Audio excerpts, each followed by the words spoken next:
Sarah Martinez walked through the crowded farmers market in downtown Phoenix, her worn canvas bag slung over her shoulder. To anyone watching, she appeared to be just another working mother picking up groceries after her shift at the local veterinary clinic. Her dark hair was pulled back in a simple ponytail, and her clothes were practical rather than fashionable. Nothing about her suggested that she could hit a target at 800 meters in complete darkness. The morning sun cast long shadows between the vendor stalls, as Sarah carefully selected tomatoes, testing their firmness with gentle pressure. Her movements were precise and economical, though she seemed unaware of this herself. When the elderly vendor dropped his calculator, Sarah's hand shot out and caught it before it hit the ground, her reflexes lightning quick. The old man smiled and thanked her, never knowing he had just witnessed the muscle memory of someone trained to react in milliseconds. Sarah's story began 15 years earlier in the mountains of Colorado. She had been Elena Vasquez then, a troubled teenager whose parents had died in a car accident, leaving her in the care of her grandfather. Miguel Vasquez was a quiet man who lived in a cabin surrounded by forest, far from the nearest town.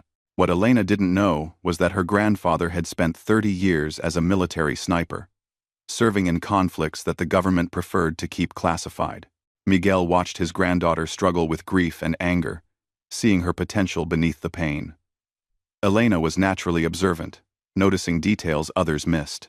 She could sit perfectly still for hours while sketching wildlife, and her hand-eye coordination was exceptional. Most importantly, she had the mental discipline that Miguel recognized as essential for his particular skill set. The training began subtly. Miguel started by teaching Elena to shoot cans off fence posts with an old hunting rifle. He told her it was just for hunting, but the exercises he designed were far more sophisticated. Elena learned to control her breathing, to find her natural respiratory pause, and to squeeze the trigger with the pad of her index finger rather than the joint. Miguel corrected her stance inch by inch, teaching her to make her body a stable platform for the weapon. As months passed, the targets moved farther away. Miguel introduced concepts of wind reading, having Elena observe how grass and leaves moved at different distances. He taught her to estimate range using the mildot system, though he called it measuring for hunting. Elena absorbed every lesson with fierce concentration, finding that the precision and focus required helped quiet the chaos in her mind. Miguel's training methods were unconventional but effective. He would have Elena lie motionless in the forest for hours, observing wildlife and learning patience. He taught her to move silently through different types of terrain, to read weather patterns, and to understand how atmospheric conditions affected bullet trajectory. Elena thought she was simply learning to be a better hunter, but Miguel was systematically building the skills of an elite marksman. The psychological aspects of training were just as important as the technical skills. Miguel taught Elena to control her emotions, to remain calm under pressure, and to make split-second decisions. He created scenarios where she had to shoot quickly and accurately while under stress, though he disguised these as hunting challenges. Elena learned to compartmentalize her thoughts, to focus completely on the task at hand, while blocking out distractions. Winter training was particularly intense. Miguel had Elena shooting in snow, rain, and wind, teaching her to compensate for environmental factors. She learned to estimate temperature and humidity by feel, understanding how these conditions would affect her shots. Miguel also taught her fieldcraft, how to remain hidden, how to choose shooting positions, and how to extract from an area without leaving traces. Elena's natural abilities combined with Miguel's expert instruction created something remarkable. By her 18th birthday, she could consistently hit targets at distances that would challenge military snipers. More importantly, she had developed the mental toughness and situational awareness that separated professionals from recreational shooters. Miguel had created a weapon disguised as a young woman, though even he didn't fully understand what he had accomplished. When Elena left for college on a veterinary scholarship, Miguel felt pride mixed with concern. He had given her skills that few people in the world possessed, but he had also burdened her with knowledge that could never be completely forgotten. Elena promised to write, and Miguel watched her drive away, knowing that the quiet girl who had come to live with him was now a formidable force, even if she didn't fully realize it herself.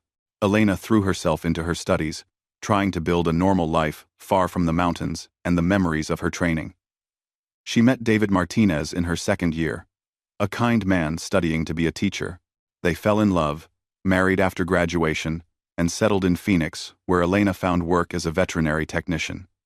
She deliberately chose a peaceful profession, wanting nothing to do with violence or conflict. Years passed quietly. Elena became Sarah, a suburban mother who drove a minivan and attended PTA meetings. She rarely thought about her grandfather's lessons, though certain habits remained. She always sat facing the door in restaurants, automatically scanned her surroundings when entering new environments, and could estimate distances with uncanny accuracy. David sometimes commented on her exceptional hand-eye coordination, but Sarah would just smile and change the subject. Miguel had made her promise never to speak about their training, saying it was their special secret. Sarah kept that promise, even from her husband. Sometimes, she wondered if she had imagined how skilled she had become, if her memories of impossible shots and perfect accuracy were just the fantasies of a grieving teenager. The woman she had become seemed so different from the intense young girl who could thread a bullet through a keyhole at 200 meters. The veterinary clinic where Sarah worked was located in a busy shopping center, surrounded by other businesses and always full of people. She found comfort in the routine of caring for animals, the predictable challenges of her work, and the simple pleasure of helping creatures who couldn't help themselves. Her colleagues respected her steady competence and gentle manner with both animals and their owners. Dr. Rebecca Chen, the clinic's owner, had hired Sarah 5 years earlier and considered her the best technician she had ever worked with. Sarah had an intuitive understanding of animal behavior and could calm even the most aggressive patients. Her hands were remarkably steady during procedures, and she never seemed to panic in emergency situations. Dr. Chen sometimes wondered about Sarah's background, sensing there was more to her quiet employee than met the eye. Sarah's days followed a comfortable pattern. She arrived at the clinic early, checked on overnight patients, and prepared for the morning's appointments. She assisted with surgeries, administered medications, and comforted anxious pet owners. After work, she would stop at the market, pick up groceries, and return home to help her teenage daughter Emma with homework while preparing dinner for David. This peaceful routine had continued for years, and Sarah had almost convinced herself that her past was truly behind her. The skills Miguel had taught her seemed like artifacts from another life, irrelevant to her current existence. She had no way of knowing that everything was about to change, that a single morning would strip away the carefully constructed normalcy she had built and reveal the deadly competence that lay dormant within her. The market was busier than usual that Thursday morning. Sarah moved through the crowds with unconscious awareness, her eyes automatically tracking movements and assessing potential threats, even as she focused on selecting fresh produce. She had no idea that across town, a situation was developing that would soon require every skill Miguel had taught her, whether she wanted to use them or not. The morning started like any other at Jefferson Elementary School. Children laughed and played in the courtyard, while teachers prepared for another day of classes. Emma Martinez, Sarah's 15-year-old daughter, was visiting the school as part of a high school volunteer program, helping younger students with reading. The building buzzed with the familiar energy of learning and growth, completely unaware that danger was approaching. Marcus Webb had been planning this day for months. A former security guard who had lost his job, and subsequently his apartment, Webb blamed society for his failures. In his twisted mind, the school represented everything he felt had been denied to him. He had spent weeks studying the building's layout, identifying entry points, and timing security patrols. Webb had military training from a brief stint in the Army before his discharge for psychological issues, and he understood tactics and weapons better than most. At 10:30 a.m., Webb entered the school through a maintenance door he had previously compromised. He wore dark clothing and carried a military-style rifle along with additional magazines. His plan was simple and terrible. He intended to cause as much chaos and destruction as possible. Webb moved through the hallways with military precision, his training evident in how he cleared corners and maintained weapon discipline. The first shots echoed through the building at 10:35 a.m.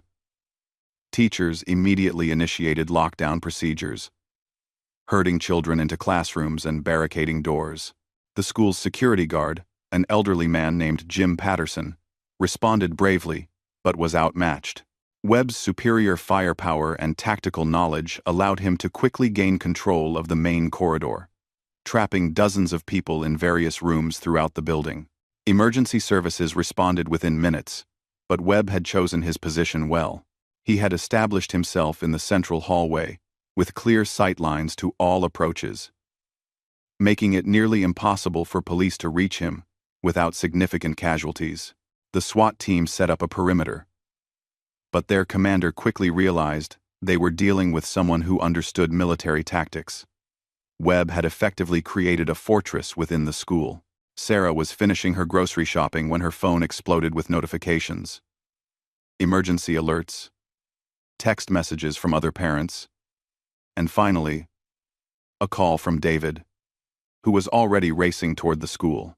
Emma was inside Jefferson Elementary, trapped with dozens of other people, while an armed man controlled the building. Sarah dropped her groceries and ran to her car, her heart pounding as fear and adrenaline flooded her system. The drive to the school felt endless, though Sarah covered the distance in record time. Her mind raced as she processed the situation, old instincts beginning to stir despite her attempts to suppress them. She found herself analyzing approach routes, estimating distances, and assessing tactical considerations before catching herself and trying to focus only on reaching her daughter. The careful mental barriers she had built between her past and present were beginning to crumble under extreme stress. The scene at Jefferson Elementary was chaotic. Police cars surrounded the building, their red and blue lights flashing against the morning sun. Ambulances waited nearby, while news vans arrived to broadcast the unfolding tragedy. Parents gathered behind police barriers, many crying as they waited for information about their children. The SWAT commander, Captain Rodriguez, stood near the command vehicle, coordinating with his team while studying building plans. Sarah pushed through the crowd of parents, desperately searching for information about Emma.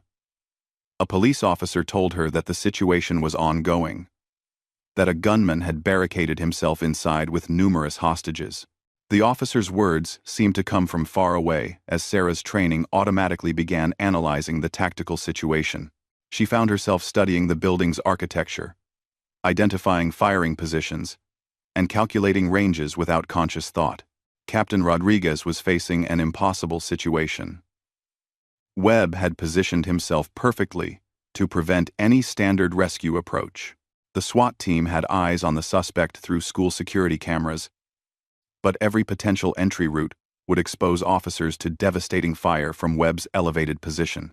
The gunman had already fired several times, though thankfully no one had been seriously injured yet. Rodriguez knew that time was working against them. The longer this continued, the more likely it became that people would die. Webb's voice echoed through the school's PA system as he made demands that seemed designed more to create fear than to be negotiated. He wanted media attention, he wanted to be heard, but mostly he seemed to want to watch people suffer. His military training was evident in how he controlled the situation, using the building's layout to his advantage while maintaining communication with police negotiators. Webb understood that his position was ultimately hopeless, which made him even more dangerous. Sarah watched the tactical situation develop with growing frustration.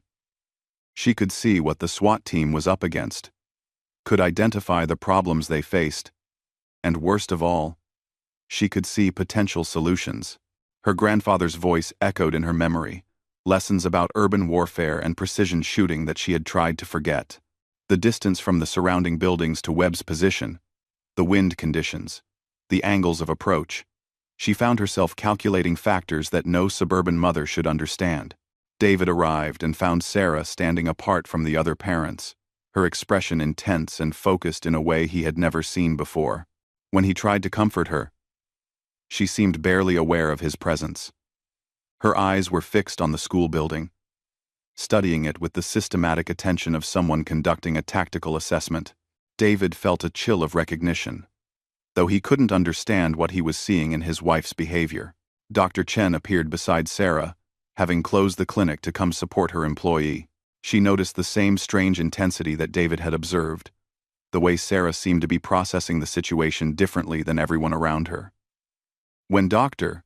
Chen mentioned that Sarah seemed unusually calm for someone whose daughter was in danger, Sarah's response was quietly chilling.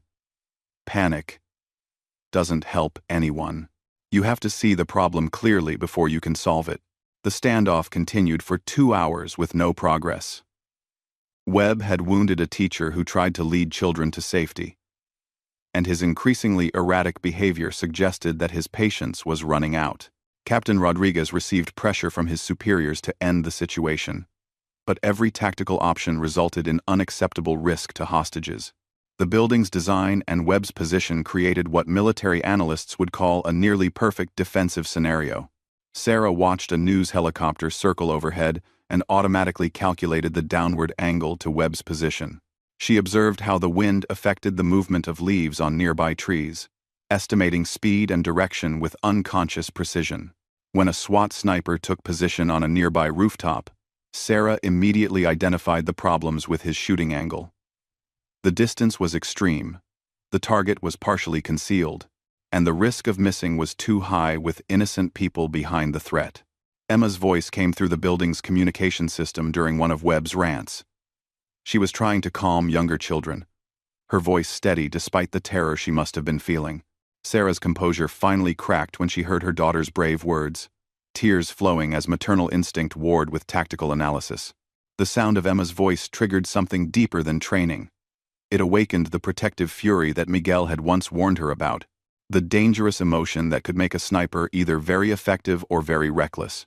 The crisis reached a turning point when Webb announced that his patience was ending. He gave police 30 minutes to meet his impossible demands, or he would begin killing hostages systematically. The deadline created urgency that overrode caution, and Sarah watched the SWAT team prepare for a desperate assault that would likely result in multiple casualties. She knew from her grandfather's lessons that sometimes impossible situations required unconventional solutions. Captain Rodriguez was coordinating what amounted to a suicide mission when someone tapped him on the shoulder.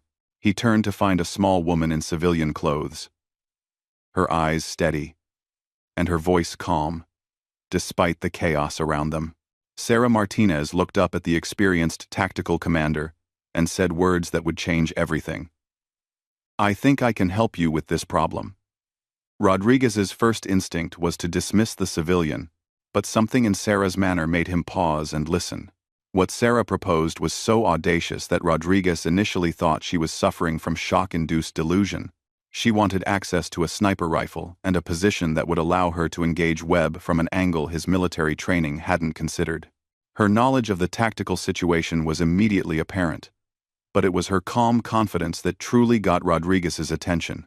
Sarah spoke with the quiet authority of someone who had solved similar problems before, though nothing in her background suggested such experience.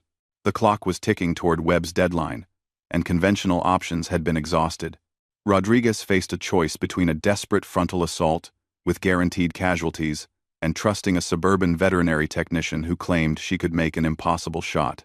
As Sarah quietly explained the technical details of her proposed solution, Rodriguez began to understand that he was speaking with someone whose skills were far beyond what her appearance suggested.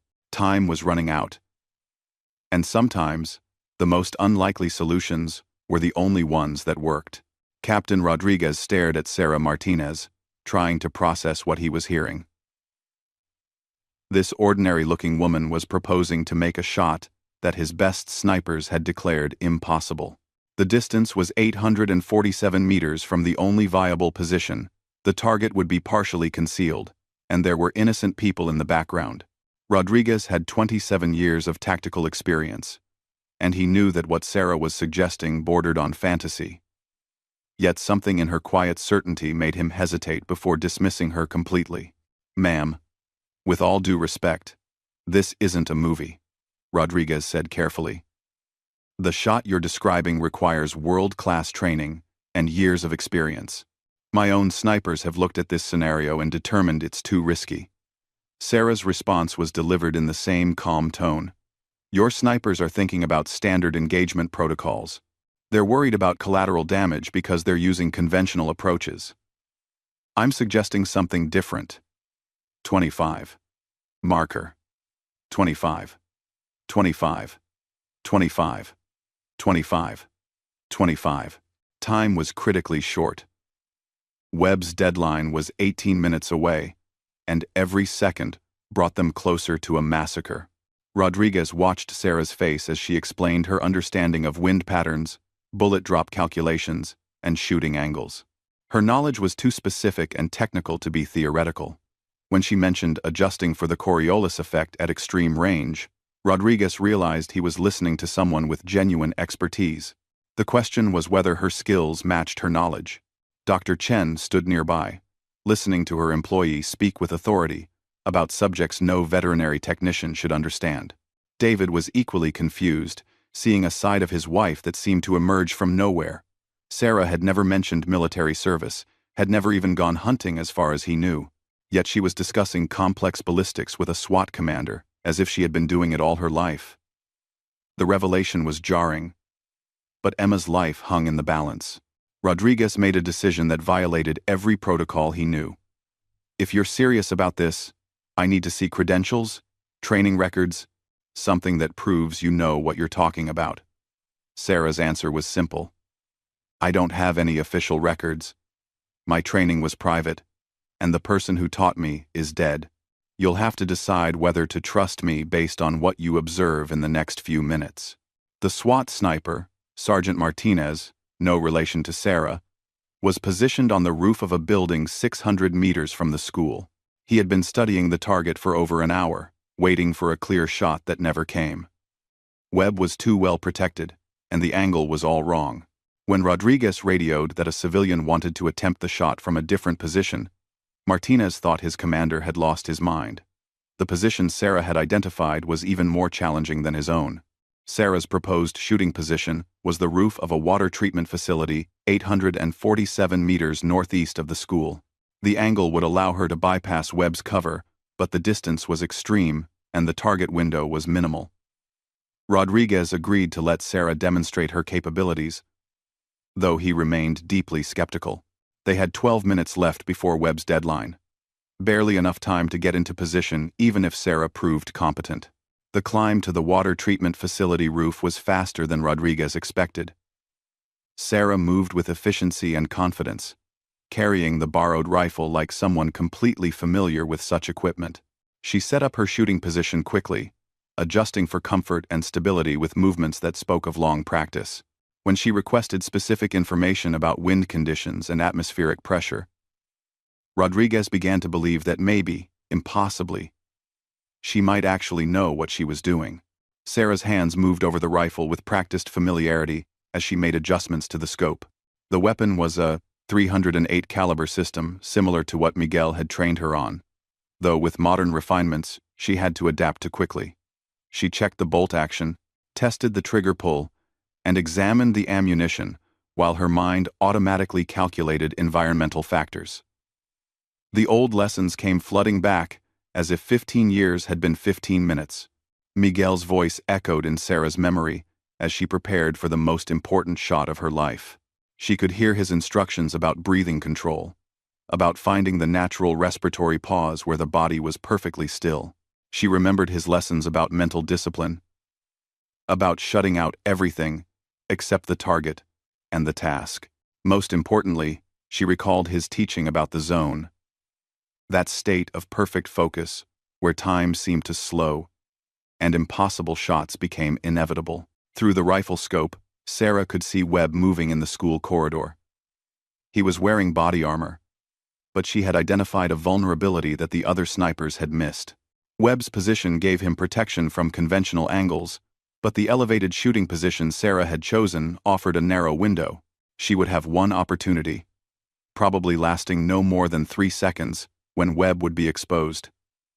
Missing meant Emma and dozens of other innocent people would die. Rodriguez watched Sarah's preparation with growing amazement. Her breathing became rhythmic and controlled. Her movements, economical and precise.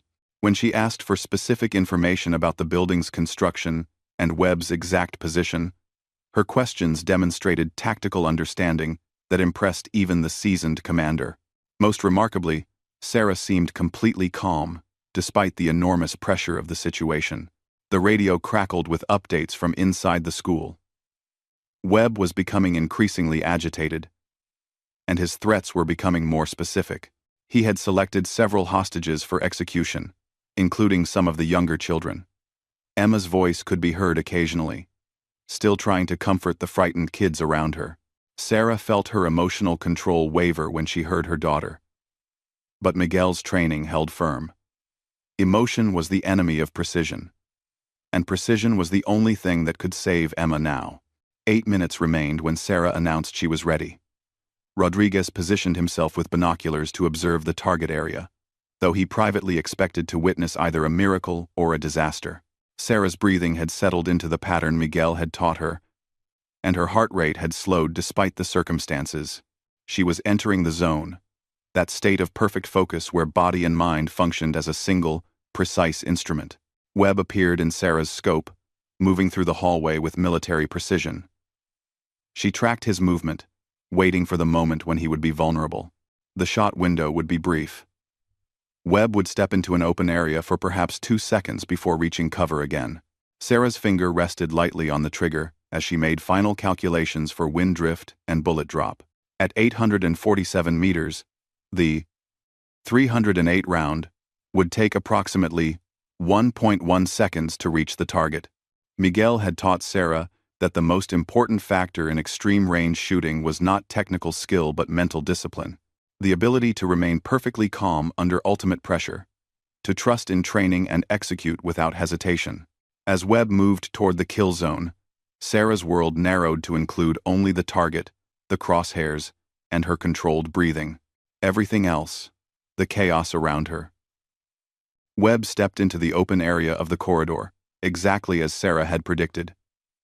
Time seemed to slow as she found her natural respiratory pause. The moment when her body was perfectly still. The crosshairs settled on the precise point she had selected, accounting for Webb's movement and all environmental factors. Sarah's trigger finger applied steady, increasing pressure until the rifle fired, the shot breaking cleanly at the exact moment of perfect aim. The bullet's flight time felt eternal, though it lasted barely over a second. Rodriguez tracked the round's path through his binoculars, watching as 847 meters disappeared in an instant. Webb was in mid-stride when the bullet struck, hitting him exactly where Sarah had aimed. The impact dropped him immediately, the rifle falling from his hands as he collapsed. After more than 3 hours of terror, the threat was neutralized by a single, impossible shot. The aftermath moved quickly. SWAT teams stormed the building, securing the area and evacuating hostages. Emma emerged with the other survivors, physically unharmed but shaken by her ordeal. Sarah remained on the rooftop for several minutes after the shot, her hands trembling as adrenaline finally overwhelmed her system. The zone had protected her during the critical moment, but now she felt the full emotional impact of what had occurred. Rodriguez found Sarah sitting quietly beside the rifle, staring toward the school where emergency vehicles were evacuating the rescued hostages. When he asked how she had learned to shoot like that, Sarah's answer was simple. "My grandfather taught me." The SWAT commander had dozens of questions about her background and training, but Sarah politely declined to elaborate. "Some secrets," she explained, "were meant to stay buried." The media coverage of the incident focused on the heroic actions of police and the tragic circumstances that had necessitated intervention. Sarah's role was deliberately minimized in official reports, described only as civilian assistance that had helped resolve the situation. Rodriguez honored Sarah's request for anonymity, understanding that some heroes preferred to remain in the shadows. Emma recovered from her ordeal with the resilience of youth, though she remained curious about her mother's mysterious intervention. Sarah told her daughter that she had helped police with information, nothing more. David was more persistent in his questions, but Sarah remained vague about her specific contributions. The skills Miguel had taught her were returning to dormancy, becoming memories again rather than active capabilities. Dr. Chen observed subtle changes in her employee over the following weeks. Sarah seemed more confident, more self-assured, though she never spoke about the events at the school. When local news ran follow-up stories about the incident, Sarah would quietly change the channel or leave the room. It was clear that she wanted to return to her normal life as quickly as possible. Captain Rodriguez submitted a detailed report about the incident, though he left out many specifics about Sarah's involvement. He had never encountered a civilian with such extraordinary skills, and her desire for privacy intrigued him more than it frustrated him. Rodriguez suspected that Sarah's story was far more complex than she had revealed, but he respected her choice to keep her secrets. Months later, Sarah's life had returned to its familiar rhythm. She worked at the veterinary clinic, shopped at the farmer's market, and helped Emma with homework. To outside observers, she remained the same, quiet, competent woman she had always appeared to be. The rifle skills that had saved dozens of lives were once again dormant, filed away with memories of her grandfather and a childhood in the mountains. Sometimes, when the wind was blowing just right and the light was perfect, Sarah would find herself automatically calculating distances and angles. Miguel's training lived within her still, ready to emerge if circumstances demanded it. But Sarah hoped those skills would never again be needed. She had proven that when pushed to the absolute limit, an ordinary suburban mother could become something extraordinary. That knowledge was both comforting and sobering. Webb survived his wound and was later sentenced to multiple life terms in prison. During his trial, he expressed bewilderment about how he had been shot, from what he considered an impossible angle. The official report cited tactical intervention by specialized personnel, and Webb never learned that he had been defeated by a veterinary technician with a secret past. Sarah kept one memento from that terrible day: a small piece of brass, the spent casing from the shot that had ended the crisis. She stored it in a box with photos of Miguel and memories of their time together in the mountains. Emma occasionally asked about her grandfather, and Sarah would share stories of their hunting trips and his patient teaching. She never mentioned that Miguel's lessons had saved Emma's life, but she thought he would have been proud. The shot at Jefferson Elementary became legendary within law enforcement circles, though the details remained classified. At 847 meters under difficult conditions, it represented marksmanship at the highest level. Those few who knew the complete story understood they had witnessed something remarkable: the emergence of skills that most people could never possess, used by someone who wanted nothing more than to return to anonymity. Years passed, and Sarah Martinez continued her quiet life in Phoenix. She had learned that some chapters of life are meant to be closed, that some abilities are better left unused. The woman who could make impossible shots preferred to spend her days healing animals and raising her daughter. But somewhere deep inside, Miguel's training remained, waiting patiently in case the world ever again demanded the ultimate precision that only a true marksman could provide.